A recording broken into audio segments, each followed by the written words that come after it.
श्री महादेव जी ने माता पार्वती जी को श्रीमद् भगवद गीता के 9वें अध्याय के महत्व को वर्णित करते हुए बताया कि गीता के 9वें अध्याय के अध्ययन से मनुष्य ग्रह जनित आपत्तियों के कष्ट से मुक्त होकर परम गति मोक्ष को प्राप्त करने में समर्थ है।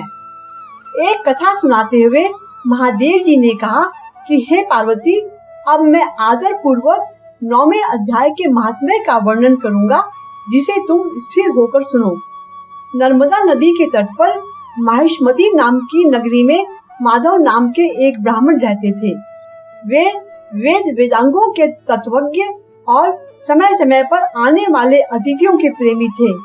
उन्होंने विद्या के गुणों द्वारा बहुत धन कमाकर एक महान यज्ञ का अनुष्ठान आरंभ किया। उस यज्ञ में बलि देने के लिए एक बकरा मंगाया गया। जब उस बकरे के शरीर की पूजा हो गई, तब उस बकरे ने हंसकर उच्च स्वर से कहा कि हे ब्राह्मण, इन अनेक यज्ञों द्वारा क्या लाभ?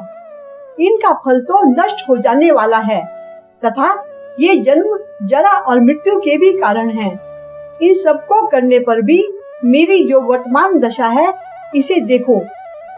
यज्ञ मंडप में रहने वाले सभी लोग उस बकरे के वचन को सुनकर बहुत विस्मित हुए।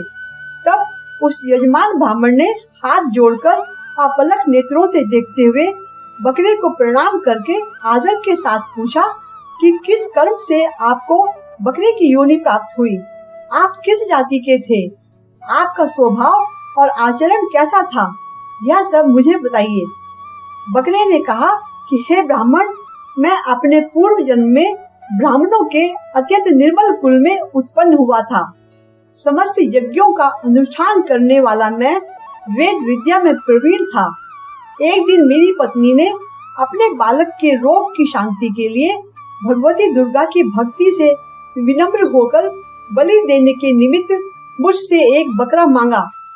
तत्पश्चात जब चंडिका के मंदिर में वह बकरा मारा जाने लगा, उस समय बकरे की माँ ने मुझे श्राप दिया कि ओ ब्राह्मणों में नीच पापी, क्योंकि तू मेरे बच्चे का वध करना चाहता है, इसलिए तू भी बकरे की योनि में जन्म लेगा।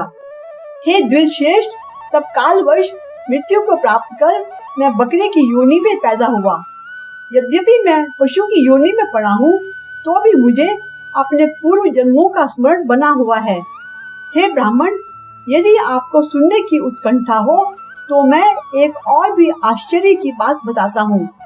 मोक्ष प्रदान करने वाले कुरुक्षेत्र नामक नगर में चंद्रशर्मा नामक एक सूर्यवंशी राजा राज्य करते थे।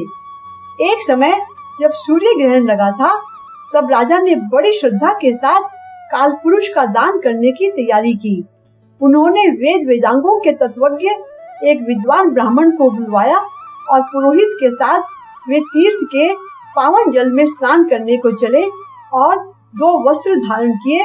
फिर पवित्र और प्रसन्न चित्त होकर उन्होंने श्वेत चंदन लगाया और बगल में खड़े हुए पुरोहित का हाथ पकड़कर अपने स्थान पर लौट आए। लौट आने पर राजा ने यथोचित विधि से भक्ति पूर्वक ब्राह्मण को काल पुरुष का दान किया। तभी काल पुरुष का हृदय चीरकर उसमें से एक पापात्मा चांडाल प्रकट हुआ। फिर थोड़ी देर के बाद ही निंदा भी चांडाली का रूप धारण करके काल पुरुष के शरीर से निकली और ब्राह्मण के पास आ गई।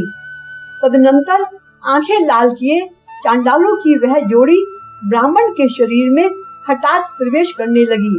ब्राह्मण मन ही मन गीता के 9वें अध्याय का जप करते थे। ब्राह्मण के अंतःकरण में भगवान गोविंद शयन करते थे। ब्राह्मण उन्हीं का ध्यान करने लगे। राजा चुपचाप यह सब कौतुक देखने लगे। ब्राह्मण ने जब गीता के 9वें अध्याय का जप करते हुए अपने भगवान गोविंद का ध्यान किया, उसी समय गीता के अक्षरों से प्रकट हुए विष्णु दूतों द्वारा पीड़ित होकर वे दोनों चंडाल भाग गए। उनका प्रयत्न निष्फल हो गया। इस घटना को प्रत्यक्ष देखकर राजा के नेत्र आश्चर्य से चकित हो उठे। उन्होंने ब्राह्मण से पूछा कि हे विप्रवर, इस भयंकर आपत्ति को आपने कैसे पार किया? आप किस मंत्र का जप तथा किस देवता का स्मरण कर रहे थे? वह पुरुष तथा स्त्री कौन थे? वे दोनों कैसे और क्यों उपस्थित हुए, वे शांत कैसे हो गए, यह सब मुझे बताइए। ब्राह्मण ने कहा कि हे राजन, यह चांडाल का रूप धारण करके भयंकर पाप प्रकट हुआ था तथा वह स्त्री निंदा की साक्षात मूर्ति थी। मैं इन दोनों को ऐसा ही समझता हूँ। उस समय मैं गीता के 9वें अध्याय के मंत्रों की माला जप रहा था। उसी के महात्म्य से सारा संकट दूर हो गया। हे राजन, मैं नित्य ही गीता के 9वें अध्याय का जप करता हूँ। उसी के प्रभाव से ग्रह जनित आपत्तियों के कष्ट से पार हो सका हूँ। यह सुनकर राजा ने उसी ब्राह्मण की सहायता से गीता के 9वें अध्याय का अभ्यास किया। फिर वे दोनों ही परम शांति मोक्ष को प्राप्त हो गए। यह कथा सुनकर ब्राह्मण ने भी बकरे को बंधन से मुक्त कर दिया और गीता के 9वें अध्याय के अभ्यास से स्वयं परम गति को प्राप्त किया।